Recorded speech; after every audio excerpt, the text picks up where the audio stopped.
Out of a story about paying the price 3 years later. In 2020, protesters took to the streets all across the country demanding change and justice following the death of George Floyd.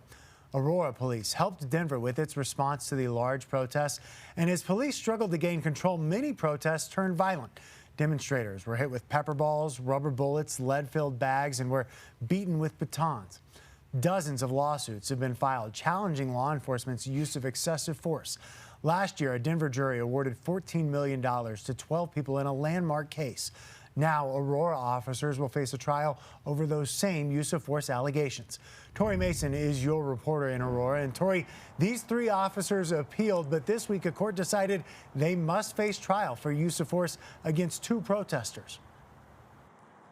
Yes, and the ACLU applauds this decision. They say this affirms that officers are not above accountability for use of force, even under the supervision of other departments.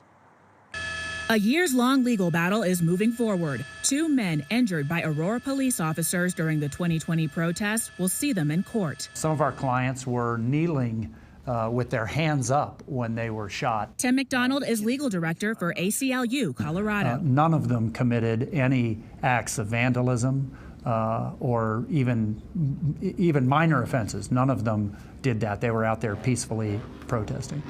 The law says police cannot shoot protesters with less lethal munitions when they're not committing a serious crime. Zachary Packard suffered brain bleeding and a fractured skull. I thought I was going to die. We spoke with him last year following the trial in Denver. In that suit, McDonald says it was hard to identify specific officers. In the case against Aurora, they're armed with evidence. We have on body-worn camera the instructions and directions from Aurora sergeants saying, particularly with respect to Zach, if any protester touches our tear gas, friggin' shoot him. Photos from the body camera show Packard as he hits the ground. The ACLU says this trial is another step in holding police accountable. Our clients filed this case because they wanted police reform. They wanted to make sure that people could go out in the streets, exercise their First Amendment rights without fear of retaliation.